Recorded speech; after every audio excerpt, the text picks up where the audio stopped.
And there we go, everyone. The front end of this car is complete and fully serviced.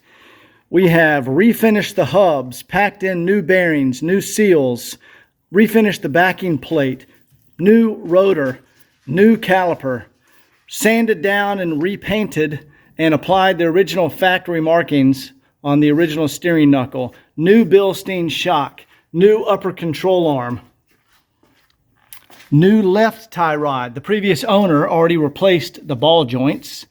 New left tie rod, new center link, new suspension or new steering shock, new right tie rod, brake calipers, pads, new hoses. Guys, this front suspension is good for another 100,000 miles.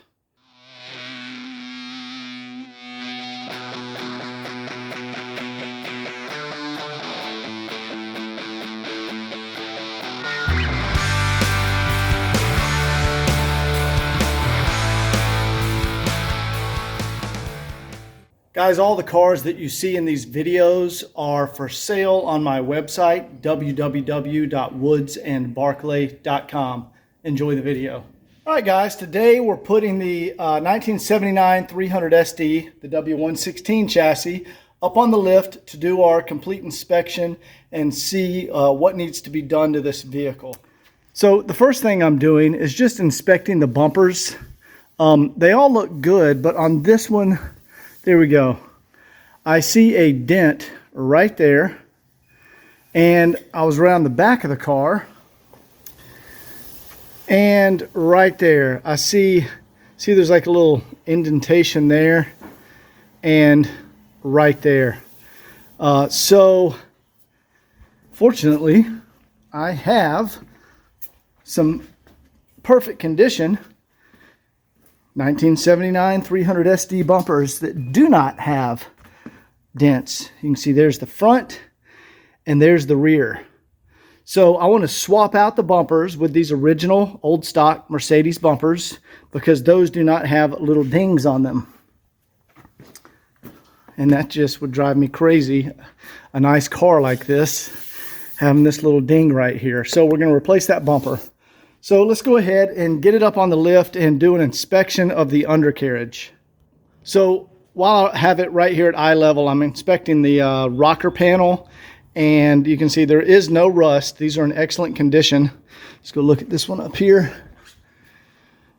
Oh yeah, that looks fantastic. Very nice. Same goes for this side, no rust at all. And back here, very nice. Now I'm also looking in the wheel wells, and I can see the previous owner definitely cleaned this very well because they got down to the original paint under here, so that's very nice. And there's no rust along the wheel lip. Let's go ahead and check over here. Very nice, no rust. Yeah, I can see it's been detailed already under here. Very nice. And let's check the fronts.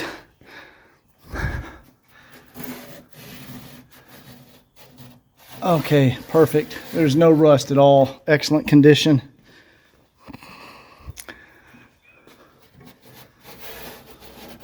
Yeah, that's fantastic. All right, let's get under here and inspect the suspension. Look how nice these bunts look. They even put the caps over the lug bolts, because on these cars, lug bolts can get a little rusty, but I can't pull that off. But they have these nice caps over there. We'll probably remove those caps and put in some fresh factory lug bolts, but these bunts look outstanding. All right, let's go ahead and look underneath the car. All right, let's head under here and do our inspection. First thing I'm checking out is the oil pan. We don't have any excessive leaking around the pan. The gasket is good. Suspension, let's see. Oh yeah, these lower control arm bushings are in excellent condition. Don't need to change those. Oh wow, look, somebody changed the ball joints. The ball joints have already been changed. Let me check the other side. Oh yeah, those are nice condition ball joints. I do see that appears to be an original tie rod.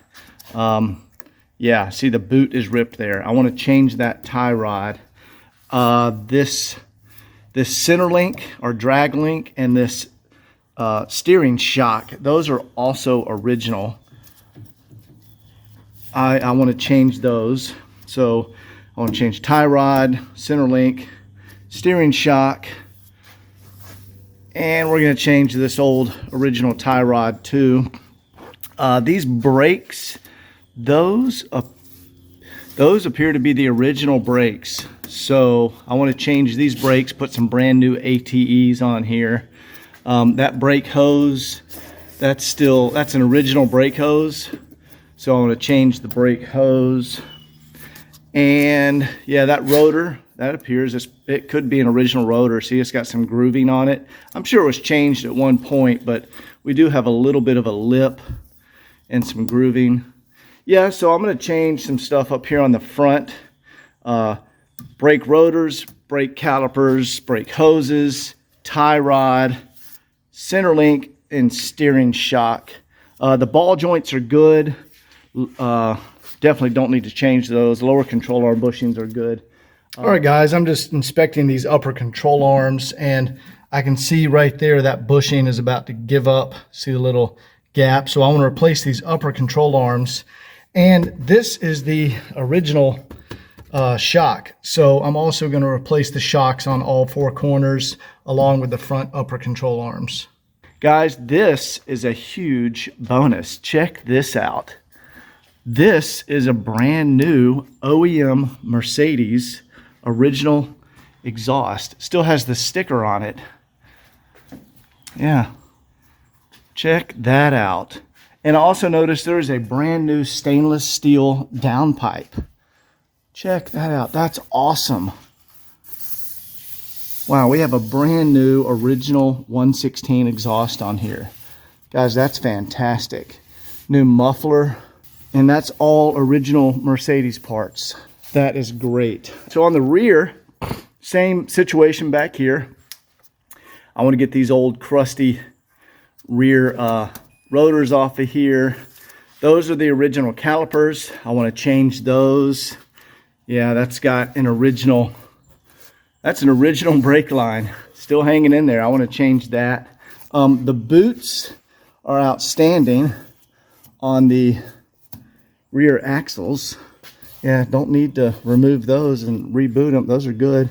Oh, I can see someone has already changed the fuel hose here. That's a cloth braided one that often leaks over the years. And I see the hose back here for the in-tank filter has already been changed. That's good.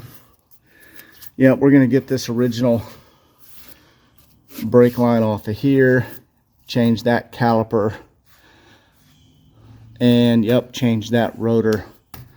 But other than that, it is looking good back here, guys. Let's check this transmission mount. Oh yeah, that transmission mount is good. Those flex discs appear to have been changed. That's good condition. Yeah, I don't see any cracking or anything back here. Rear bushings are good. All right, so we just need to do some basic parts to get this thing 100%. I just get some of these original linkages off of here, and change all the brake system and hoses. Let's see, engine mounts. Yeah, those are good. Those aren't torn or collapsed. Let's see. Sorry, you guys probably can't see that, but I'm just feeling it. Yeah, those aren't torn or collapsed. That's good. Those hoses are good. I think someone may have changed those hoses at some point. Yeah.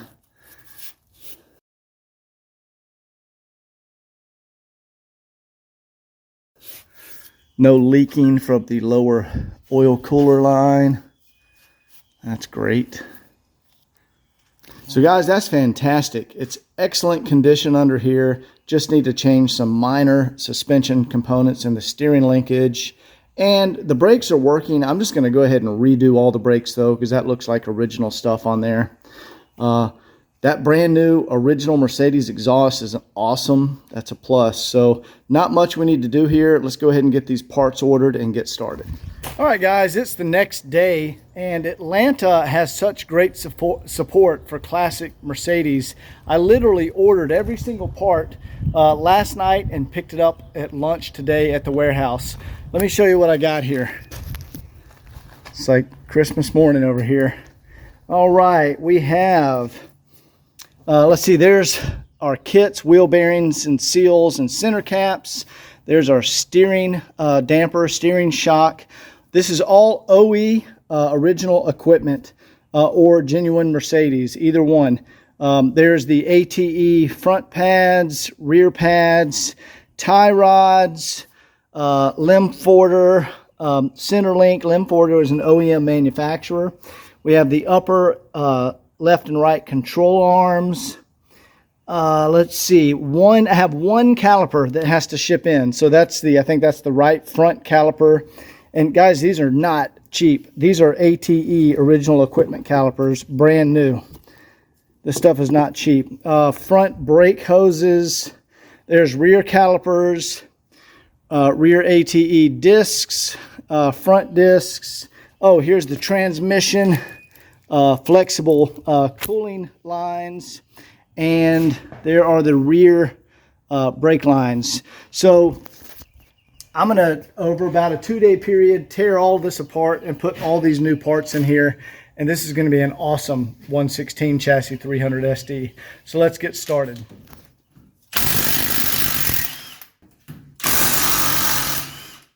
All right, you just saw me unscrew the bottom bolts on the brake calipers.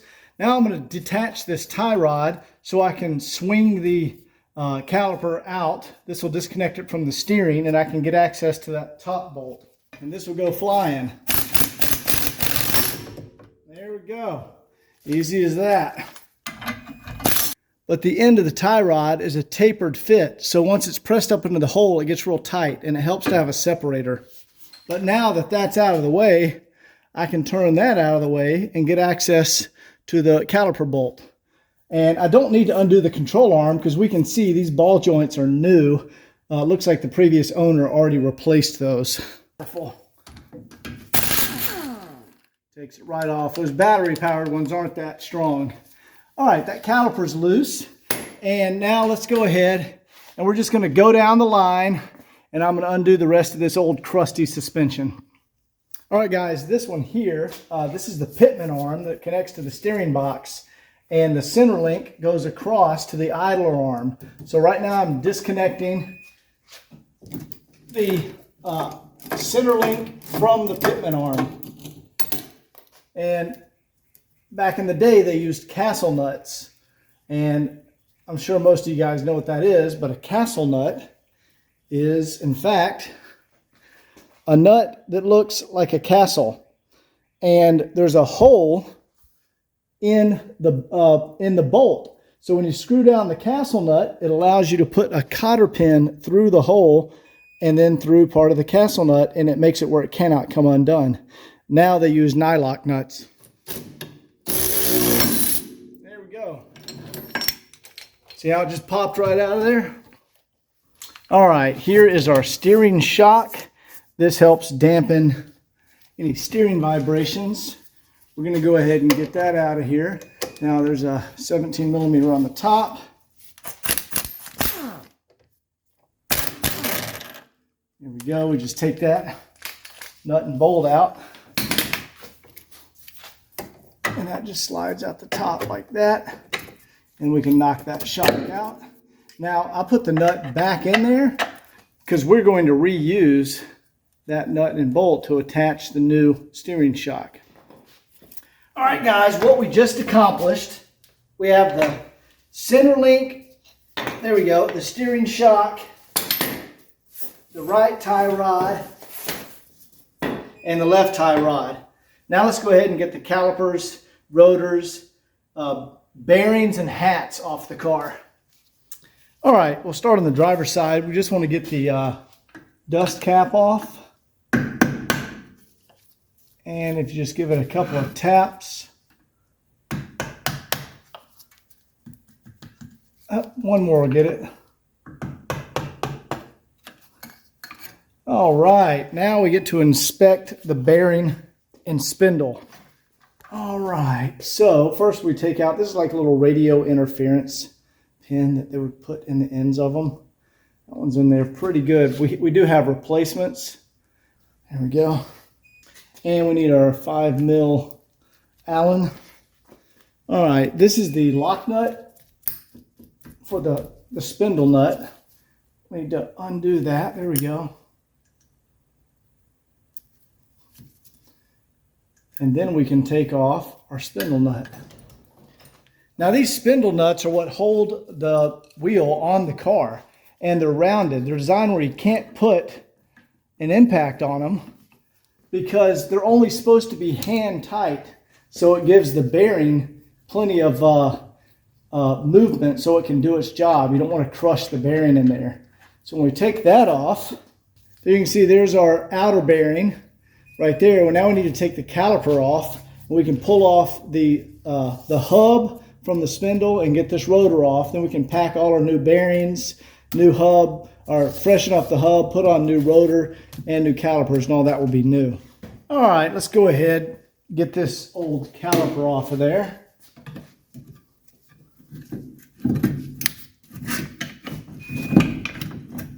There we go.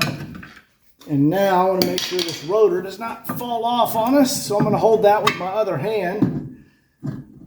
All right.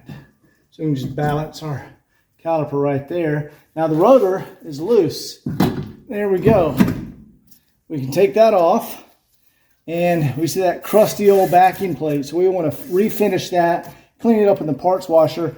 Good news is they were maintaining the vehicle. There's plenty of fresh grease in here. So that's really good to see. We can see the bearings appear to be in good condition. However, we are replacing all that because these are the original 40-year-old bearings. We're putting all new stuff in there. Here is the rotor. You can see there, the seal was good behind there. We can see there's bearing grease in the inner bearing. So that's good. But yeah, let's get all this crusty stuff off of here and put some brand new parts in. All right, this is where we bring in the heavy duty impact. You see, this is my normal impact. This earthquake, 1,700 foot-pounds. And we want to undo the bolts that hold the rotor to the hub because we want to throw this rotor away and then refinish and clean up this hub. Wow. This thing is a beast. You definitely want to make sure it's seated before you pull that trigger. There we go. See, the Germans put that damn blue Loctite on every one of those bolts.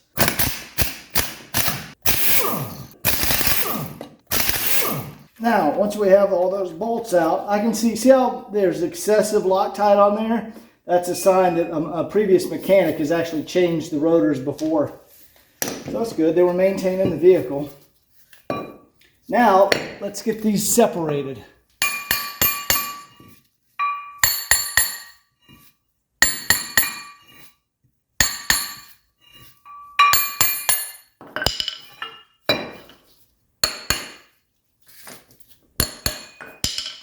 There we go. There is our hub, and we can throw away that old caliper. That old rotor. Now we're going to clean this up, make it look brand new again, replace our seals and bearings. You can see I'm just hanging the caliper by its rubber hose. Normally you wouldn't do that because you don't want to hurt that hose, but we're replacing these hoses. So I'm just going to let it hang from that and we'll detach it later. Let's go ahead and get the dust shield off.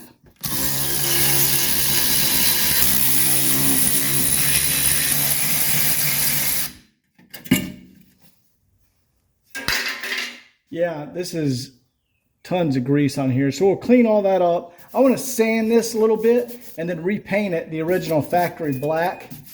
Now we need to get up here and go for the upper control arms and shocks. All right, guys, I want to go ahead and hit this with the wire wheel and clean it up and then refinish it back to the original factory semi-gloss.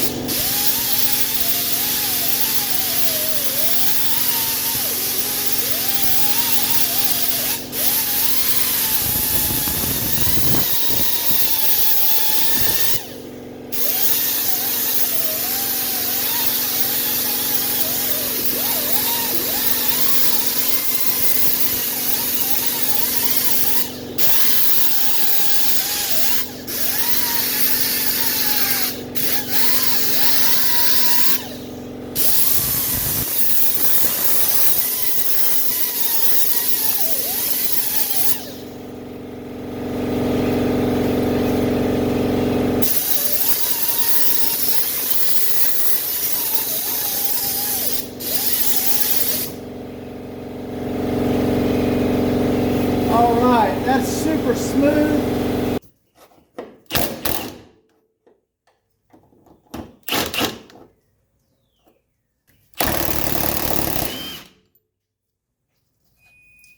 I love it when the shock comes out without a problem. We're going to see if we can get this shock pulled down here. There we go. So we get back behind here.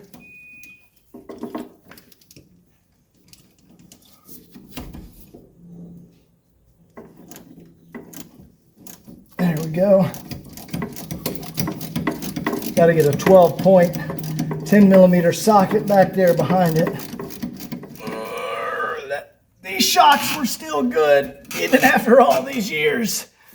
Wow, that's pretty incredible. But we're replacing them. So let's see if we can get this front one out of here.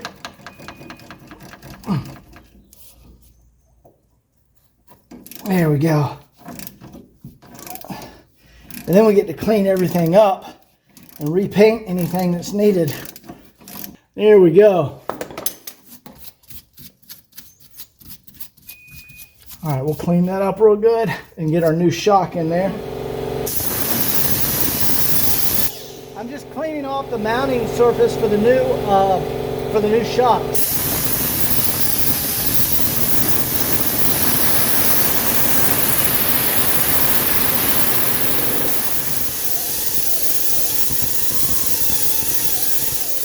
Okay, now that we got all the suspension nice and wire brushed, we want to clean off any remnants with acetone, get it very clean, very dry, so we can repaint it back to the original factory semi-gloss. Oh yeah, this is going to come out so nice. Yes, guys, I even go to the length of washing and sanding down and repainting the suspension because these cars deserve it. They're works of art. Just like cleaning to me, it's like cleaning an art piece. You know, people come in and clean art pieces, and it's the same concept. I want these to be as nice as possible. This is ready to be resprayed. Even the factory markings came back here on the shock. The spring. That's pretty cool. All right, that is nice and clean. And acetone just gets any grease or grime off, even though we already sanded it. Wire wheeled it. But now we can respray it and it'll be super nice. All right, we have the spindle covered up. And this is good. VHT roll bar and chassis. This stuff is real good. It's also high temperature. But of course, this doesn't get high temperature, but it's great for roll bars and chassis painting.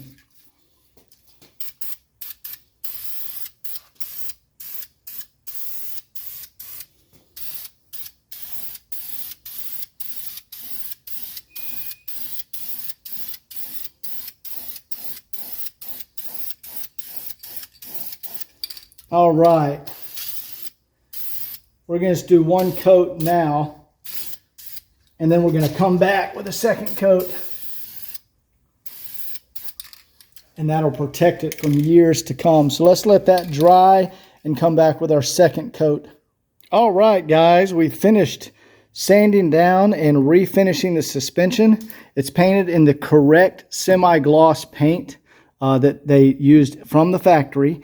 And I even put the yellow mark back onto the spring like it came from the factory. And that looks absolutely fantastic. All right, so let's go ahead and start putting some shocks, upper control arms, rotors, calipers. Before I actually start all that, I'm going to go ahead and refinish the original hubs. We're going to clean them out in the parts washer, repack the bearings and seals, and refinish the surface. All right, guys, here we have the hubs, the 1/16 hubs. And right here we have a seal around the back for the inner bearing. Now, sometimes you have to tap these out with a chisel around the edges. I'm just going to see if we can... Yeah, we can get this one out without tapping it in. This is a basically a seal puller. But once that seal comes out, there's the original bearing, and that's good. They were servicing it. I can see it does have a lot of grease in here. So we're going to set those bearings aside because we're going to put new bearings in here and new seals. So let's go ahead, get the one out on the other side. You put it in the vise. You don't need to crank it down, just enough to hold it in place. There we go. So we get those seals out. There's the bearing here. So now let's get these to the parts washer and get them thoroughly cleaned up and then refinish them. All right, guys, the goal here is to get all this grease out of here. I'm going to take out what I can with my hand. All right.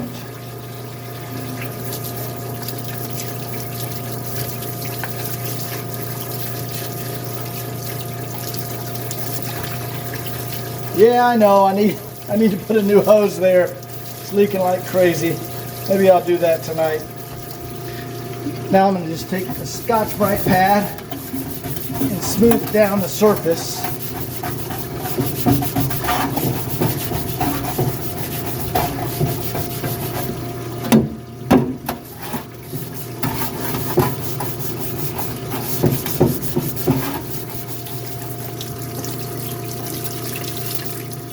Okay, once these are all cleaned up in the parts washer, that's where I inspect the bearing races, and these races are in excellent condition. There's literally no wear on those, so no need to knock out and replace the bearing races. Those are perfect condition. So we're going to refinish these. I've sanded the faces down to make it smooth, and also the backside, and we're going to paint them now. And as always, we wipe them down with acetone. That removes any leftover grease or anything that might have gotten on them while it was in the parts washer.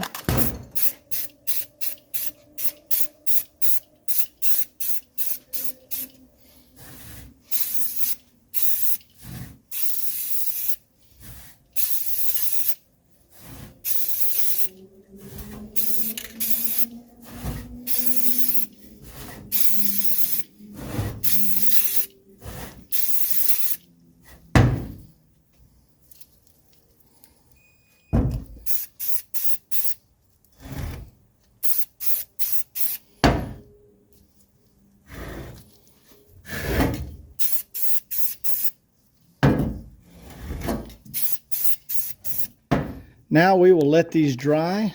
Look how beautiful those are. Just like they would have come from the factory. So we'll let these dry, and then we're going to assemble our new rotors. All right, guys, here is the wheel bearing kit. These are by Schaefer. These are good bearings. And they come with, there's two kits here. You have the inner bearing, outer bearing, the rear seal, and the dust cap. They also include the radio interference pin that goes in the end of the spindle, and a new spindle nut screw to lock the spindle nut in place. They also include inner and outer races. However, we inspected the races. The races we have are good. We don't need to replace the races. And they also include some grease, but I don't use the grease. I use my own Valvoline wheel bearing grease. And we're going to go ahead and just pack these bearings. Pretty easy to pack a bearing, guys. You get it in the palm of your hand, and you want to get it to pack up into the bearing. And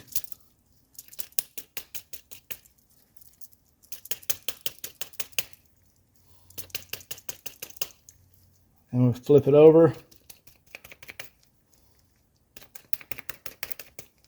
There we go. See, there's not much left on my hand. It's because it's all down in the bearing now.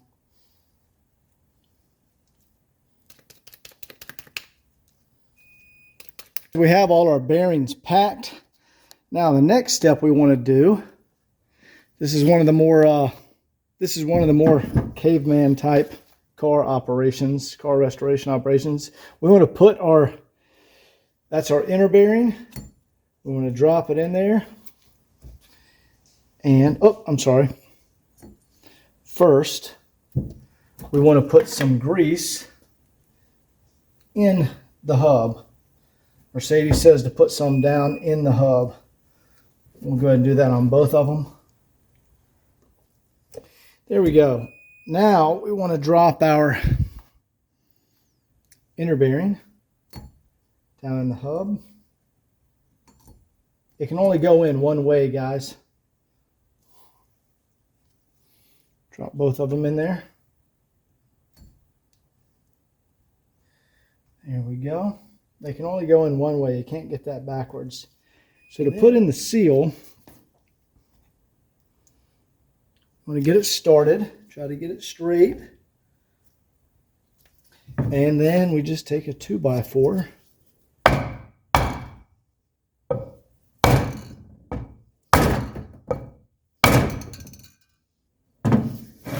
We want to tap it in there.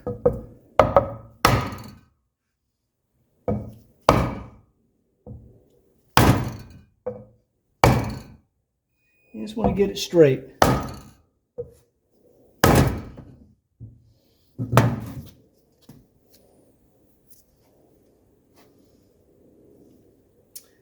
Looks good. Let's go ahead and do another one. I'll show you another method you can use. Here you go. Another method you can use is a big socket that fits the size of the seal.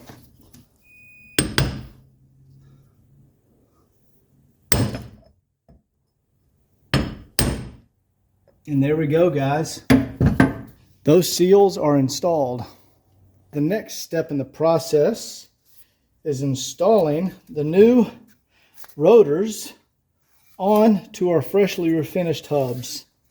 And that's just a matter of sliding the rotors down there. Now, what you'll notice here, let me slide this one out of the way. One set of holes is for, so the set of holes right here that's centered in the rotor, that's to bolt the rotor to the hat. You can see these are offset, so you can't actually bolt the rotor to the hat or to the hub. We call it the hat in racing. You can't bolt those bolt through there. That's for the wheels. So from the other side, that's to bolt on your wheels. All right, guys, you want to use blue Loctite when putting these bolts in here. That's what Mercedes says to do. You get them started by hand. And you want to do these in a star pattern.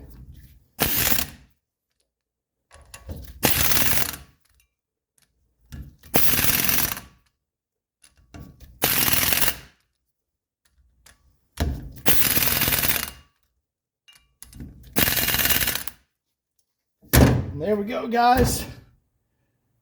Freshly refinished hub, new bearings, new seal, bolts, Loctite, and rotor. Let's do the other side.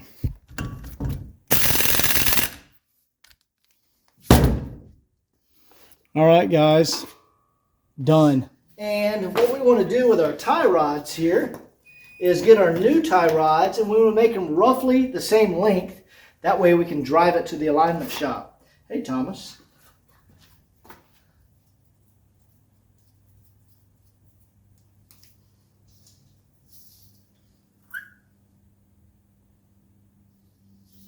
That is about right on the money. All right, let's get these up in the car, and then we'll do our center link and steering shock.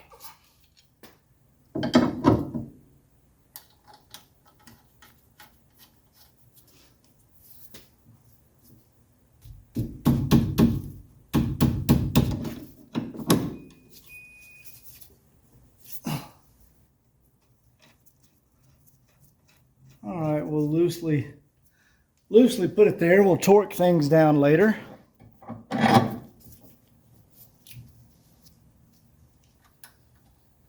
It's the idler arm.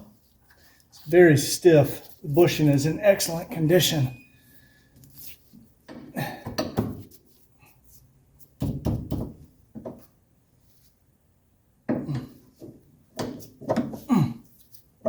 There we go. Again, we're just putting things in loose. We're not torquing these down. These torque down to like 35 foot-pounds. Let's get our center link. and steering shock in here, which are going to go right across here.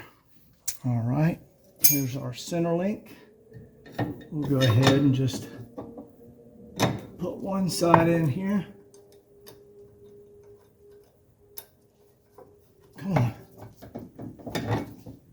There we go.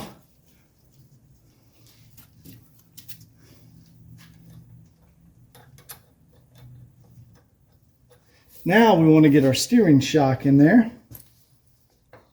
And if you remember, when we took out the original steering shock, we put the bolt back in here because we're reusing that bolt. And then this steering shock, made by Stabilis OEM. Let's put that right through here.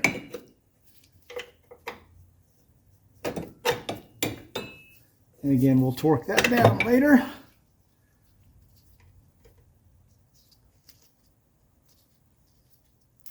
All right, now we're going to put in the back side of our shock right there and reuse the bolt from the other steering shock. All right, let's start getting some of these things torqued down. All right, we have our tie rods, and you can see I put a white mark after I've torqued everything down. I just mark it with a white paint pen so I remember later that I've already done that. There we go. Tie rod, brand new center link, brand new steering shock, and again I've marked that I've torqued them, and tie rod over here. So next we need to install our shocks, and then we're going to put on our upper control arms. Still got a lot of stuff left to do here. All right, guys, I'm going to go ahead and knock out some low-hanging fruit. These are the original flexible transmission hoses. They go from the hard lines into the transmission cooler, and these are the original ones. The OEM manufacturer was Rhine, and I ordered some that have a protective spring around the exterior of them, because these can get sliced relatively easy. Like if you break a belt, I've had a belt break, and these will be new. These are new belts, guys, so that's not going to happen on this car. But on my 116, after several years of driving, I had a belt break, and the belt broke and sliced through the transmission line, so I lost my transmission because all the fluid drained out. But you can see I've already cracked this one loose. It's starting to drip a little bit right here. But the point is, these are protected with this spring, and those are going to work much better. They're much nicer. So let's get these old original ones off of here. And I'll move a bucket under here because we'll lose a little transmission fluid while we're doing this. All right, that one's loose.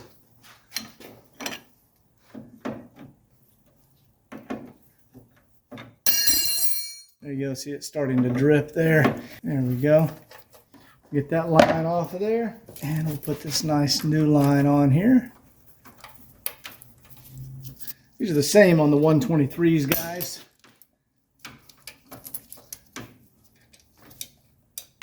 These 116 radiators are so nice, guys. They're solid brass, and you can just infinitely reuse them.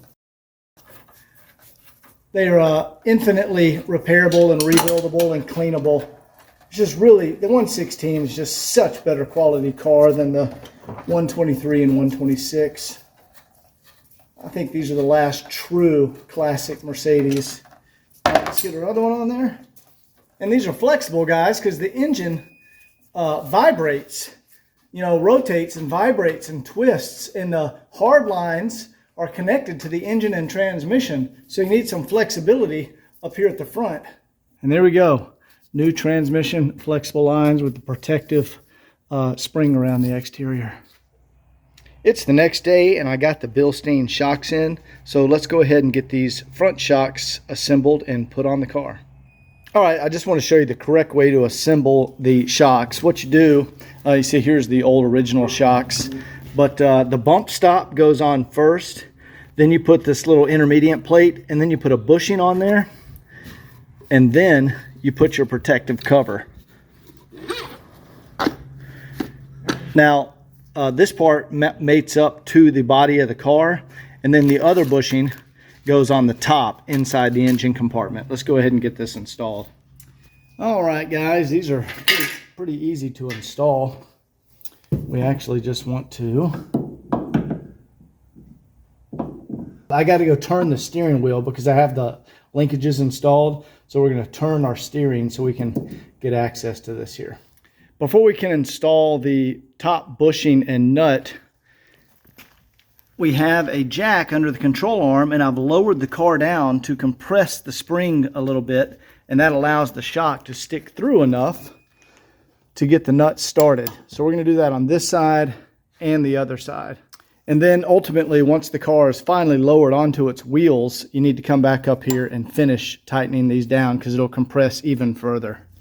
Okay, now we're starting on the upper control arms, and for the first you have to detach the sway bar. Now, this bolt right here is kind of like the spindle nut. It's a lock nut, right? So, it's a bolt that locks this bolt in place. So first you got to loosen this a little bit. Now you don't want to remove it all the way, but you can see once you loosen it a little bit, it splits open a little bit right here, and then you can unscrew this bolt. And there we go, that comes out and you can get access. Now the control arm is loose and we can undo the control arm and pull it out.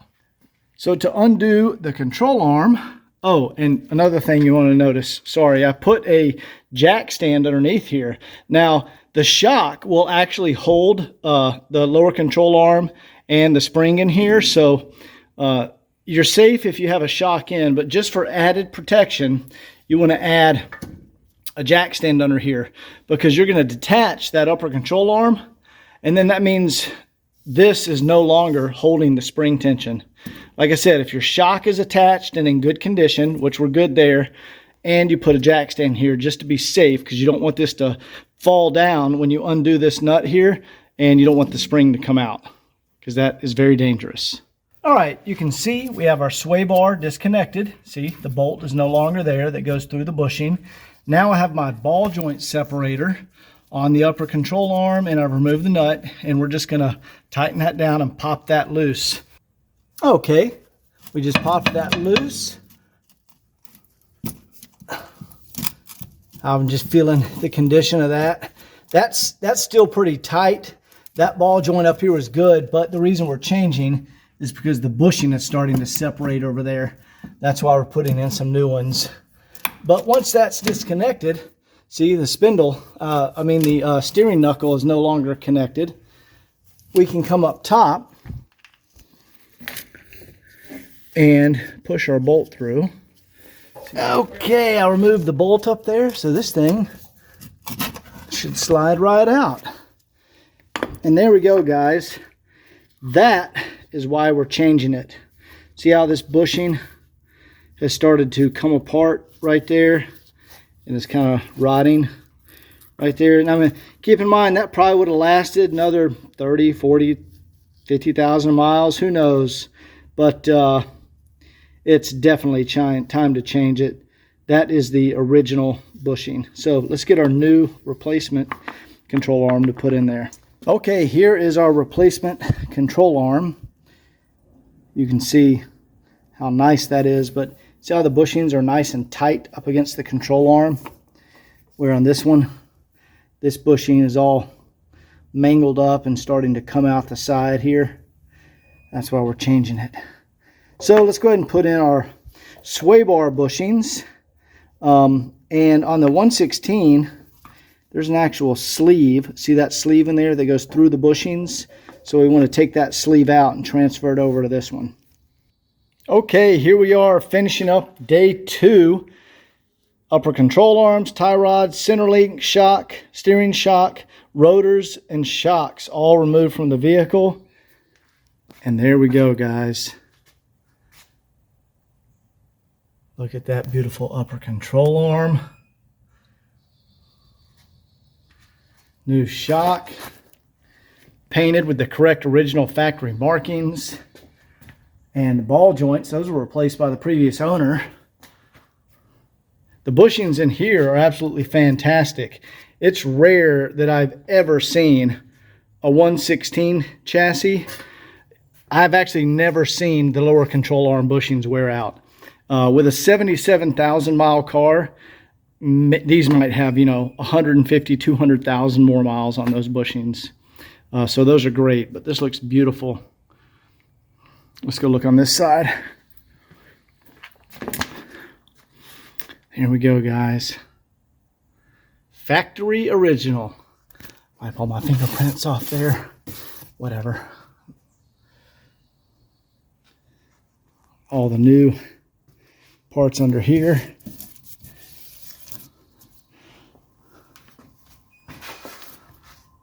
All new stuff, guys. So next thing we need to do, my dog thinks putting the tennis ball right there is a good idea. We need to put on these rotors, and oh, here's the dust shields. I sanded down and refinished the dust shields. See, there's the original Mercedes logo. These look really good now. There we go. So we'll get our dust shields back on and then install our calipers, which we have back here. Dust shields, hats, and rotors. Okay, it's time to reinstall the dust shields. And just because I'm a Mercedes nerd, I got new fresh bolts for that. And Mercedes says to use blue Loctite. And we'll put it.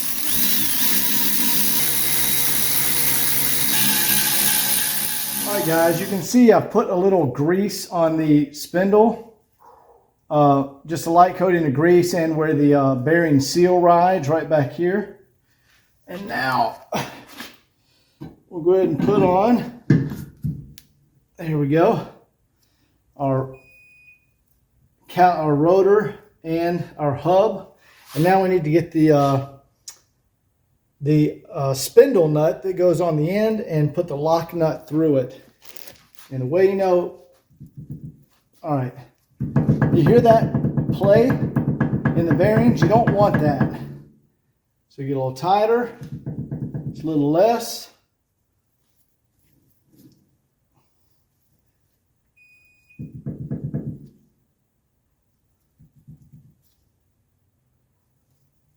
Right there. It's just, you just take the play out. That's exactly where we want it. Now we're going to tighten down our locking nut. All right, before we put our dust cap on, remember Mercedes wants us to put this little radio interference device in here. I think that's what they're for. It's just a little copper piece that goes in the end of the spindle. And there we go. That's how that works. I went ahead and cleaned up the original dust caps, packed some grease in the back of it. These just always fit better than the aftermarket, guys. I just like them better. Okay, it's fine. And that's it. Yeah, there we go. So guys, this side is done. Now, God, look how good that looks. You can see where some of the blue Loctite seeped through right there when I was putting on the rotor.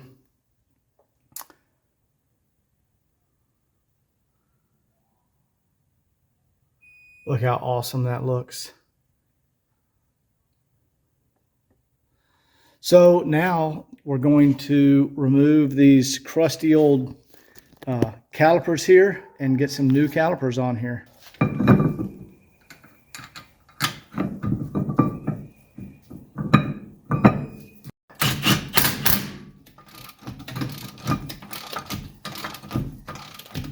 All right, let's get this cleaned up. Get some brake fluid sprayed on here. I mean brake cleaner, brake fluid. Get these all cleaned up. Make sure there's no brake fluid on anything. Guys, these These new calipers are expensive. These are original OE ATE, and they're very difficult to get for the 79 300 SD. So if you calculate all these parts plus my labor, all the stuff you've seen so far in the video is very expensive. That's what separates my cars from Bring a Trailer cars. You don't get all this on Bring a Trailer cars. You have to have all this done, and it's going to cost you thousands and thousands of dollars. And that's the difference. All right, look how beautiful that looks. Very nice. Let's go ahead and get our brake pads in here. Okay, these are the original ATE pads. And you can see we have the brake pad wear sensor also installed. That's a 10 millimeter. So we'll slide these guys in. And I really like ATE because the installing the pads is very easy. I'll show you how that works. You just have these pins with they're like crush washers, but they're made out of lead. So you put in your retainer here, and then when you slide that through, then you just tap it through with a little punch, and those little lead pieces compress. We're just going to tap that in now.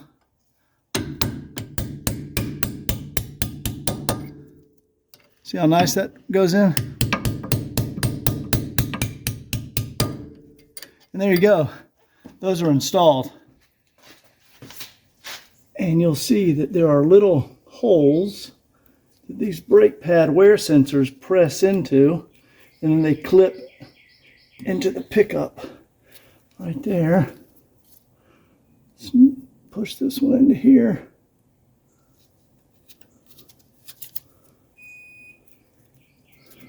And there we go. Our brake pad wear sensors are in. And there we go, everyone. The front end of this car is complete and fully serviced.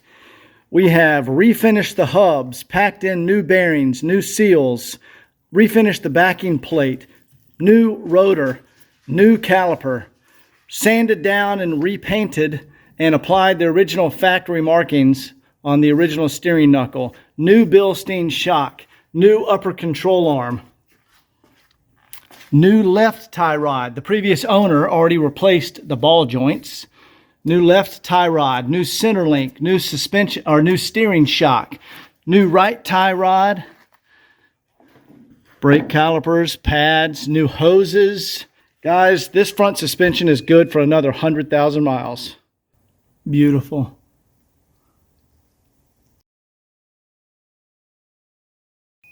Okay, today I am working on the rear brakes, and I can see here that it looks like the previous owner installed new emergency brake pads on here.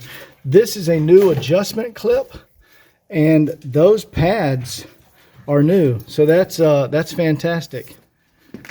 Over here on the passenger side, I went ahead and installed the new rotor and our new ATE caliper and our new brake hose. And now we need to go over to the driver's side and install it on that side. Installing the ATE calipers, pads, is easy. Slip them in there.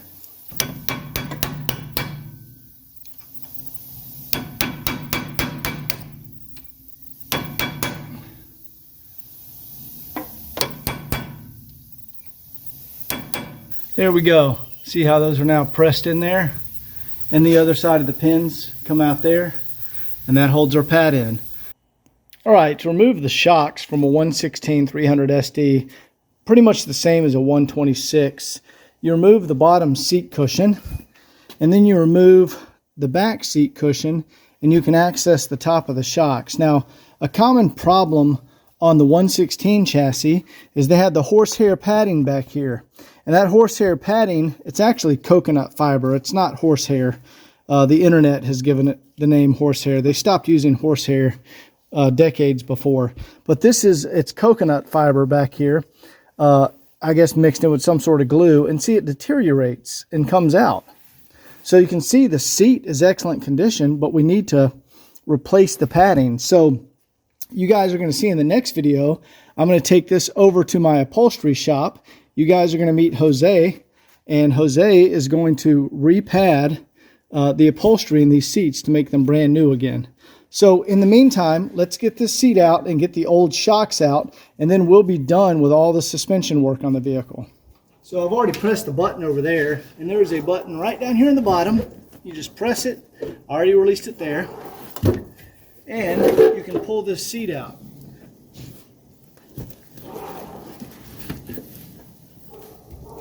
Okay, it is clear to me that this seat has been out before, because look how clean it is under here. Normally you find a lot of debris, but I guess the previous owner has vacuumed under here, so that's nice. This seat also appears to have been re-padded already. And I can see on the back, oh yeah, it's got some very nice, it's got like a felt insert, and it's all been re-padded. So that's good. I only have to do the seat back because the padding in this is extremely nice. All right. And to remove the seat, there's a bolt here, here, and over there. We just unscrew those with an 8mm, and this slips out.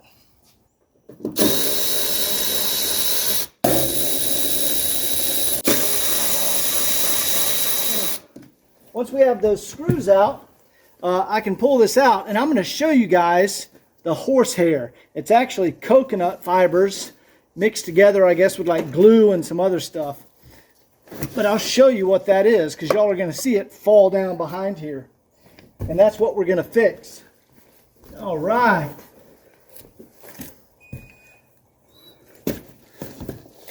All right, guys. This right here is the famous horsehair. You see this stuff? It's coconut fibers, and see how brittle it is? This is what dries up and cracks, and this is what you have to replace behind the back seats on a 116 chassis. So we're going to take this up to the upholstery shop and have that taken care of. And guys, this is on every 116 in the country. I don't care how nice the car is. I don't care how well it's taken care of. This is the condition behind the back seat. This stuff all ages the same. You can have 100 miles on the car, but this stuff is still, I don't know, 43, 44 years old, 45 years old, and this is what happens. So we're going to vacuum this out and take this up to Jose and have this repaired.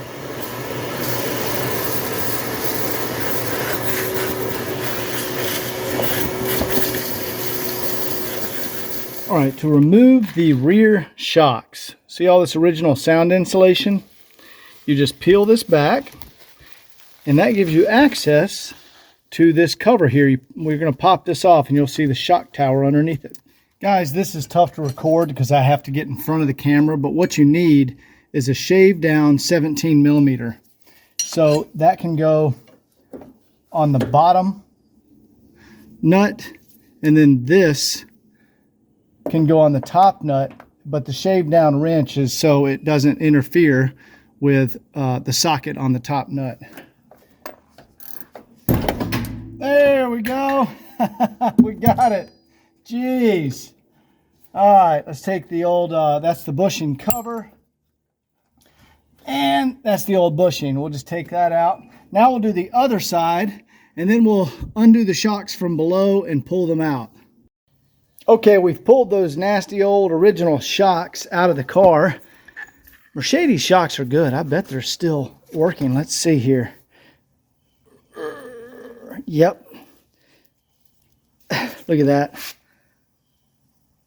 Those 44, 45-year-old shocks still working. But I'm not sure how much longer. Look at those crusty old things. So this is the original factory replacement from Bilstein. Identical shock. Now, there's a trick to ordering these guys. The companies will sell you a Bilstein shock that they say is for the 126 or 116. But if you want to get the correct feel, you've got to get the HD shock. Here you go, 24-011846. It's a stiffer shock valving, and it more closely matches exactly what came from the factory.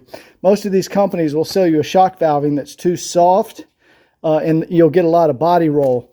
These are the correct ones to install. Same goes for the front. So let's go ahead, get these new bushings and shocks back up in the car. All right, installing the rear shocks is pretty easy. I have our new bushing, our new base plate, and you just have to slide it up through here. Toughest part, you got to get it aligned with the hole up top, but on the 116 you can easily see that hole. Not so much on the 126. There we go. And then they give you some fresh lock washers and new bolts in the kit. And we'll just go ahead and get those finger tight. And that's it, guys. Then we go up top and we reattach our cover plate, bushing cover plate, and we have a lock nut that was provided by Bilstein. And that's how you put in the rear shocks. Pretty straightforward. All right, there's our beautiful new Bilstein shocks. Let's go attach the tops of them. Okay, in order to be able to get the nut back on the top of the shock, we have to lower the car to compress the suspension. Now, when you're removing the nut, you want the suspension extended, and that way it holds the shaft still and it doesn't allow it to spin, and it's easier to get the nut off.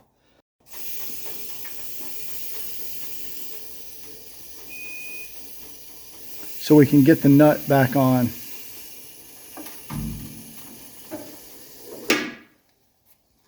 All right, that should be sufficient. Let's see what that did for us. Yeah, there we go. See, now we have room to put the nut back on. So we'll go ahead and attach the nut here and there, and then put our insulation back up, and then we are done with the suspension. All right, guys, we've compressed our bushing just a little, got our cover plate on there, and got our new lock nut on there, and we are good with the rear shock installs. Here we go. And let's put our insulation back up, tuck it around the seat belt.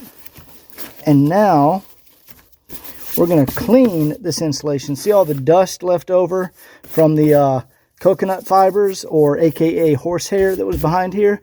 We're going to wipe all that down and get that super clean.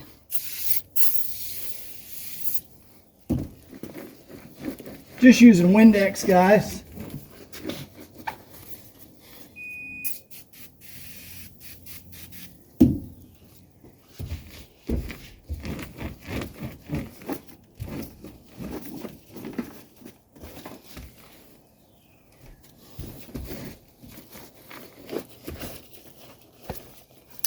And there we go. Super nice. Guys, you think a 126 or a 123 door sounds like a bank vault? Listen to a 116 door. Guys, what you just saw spanned about a 3 or 4 day period, and we have done a complete suspension overhaul on this 1979 300 SD. This is what separates a Woods & Barclay car from the cars you buy on auction sites. All new front suspension, new bearings, painted the correct markings, new brake lines, rotors, calipers, all of it, guys. Fully sorted. Let's move to the back. All new shocks, rotors, calipers, brake lines. This is done. Guys, that's a lot of work. And if you buy one of these cars on Craigslist or Facebook and you get one of these cars, you are going to have to do this work. If you take this to a shop, this will be thousands and thousands of dollars. Thousands of dollars in parts, thousands of dollars in labor. When you buy a car from Woods & Barclay, I have sorted all of this. And I don't just do the suspension. Engine compartment, AC, windows, electrical, vacuum system, every aspect of the car has been gone through. In the next video, we are going to go visit Jose, and you guys are going to see the back seat, which has been restuffed and repadded. Got all that old coconut fiber out of there. We're also going to clean the fuel sending unit. That's critical on an old diesel. So we'll take that out, inspect it, take it apart, put it back together. Today I'm going to go ahead and finish bleeding the brakes, and then this thing is off to the alignment shop. Hope you enjoyed the video. Check out the cars on woodsandbarclay.com. Like and subscribe. See you next time.